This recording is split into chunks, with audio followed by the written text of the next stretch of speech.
সুপ্রিয় দর্শক, সূরা ইসরার ৮২ নম্বর আয়াতে আল্লাহ তাআলা ইরশাদ করেছেন, ওয়ানুনাজ্জিলু মিনাল কুরআনি মা হুয়া শিফাউন ওয়া রাহমাতুল লিল মুমিনিন।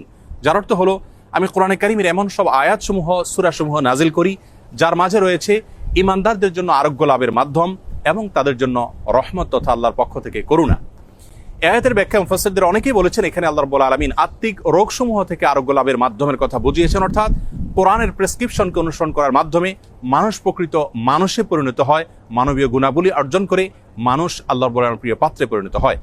এর ব্যাখ্যা অনেক মুফাসসিররা এও বলেছেন যে এর মাধ্যমে আল্লাহ রাব্বুল আলামিন আত্মিক রোগসমূহ থেকে মুক্তির পাশাপাশি শারীরিক যে রোগসমূহ আছে সেগুলো থেকেও মুক্তির পথ আল্লাহ রাব্বুল আলামিন আমাদেরকে বাতলে দেন।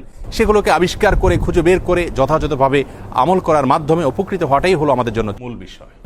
আজ আমরা কোরআনে কারীমের এমন একটি সূরা আপনাদের সঙ্গে শেয়ার করতে চাই যে সূরার অপর নামই হলো সূরাতুশ শিফা বা আরোগ্য লাভের সূরা। আর সেই সূরা হলো আমাদের সকলেরই অতি পরিচিত সূরাতুল ফাতিহা।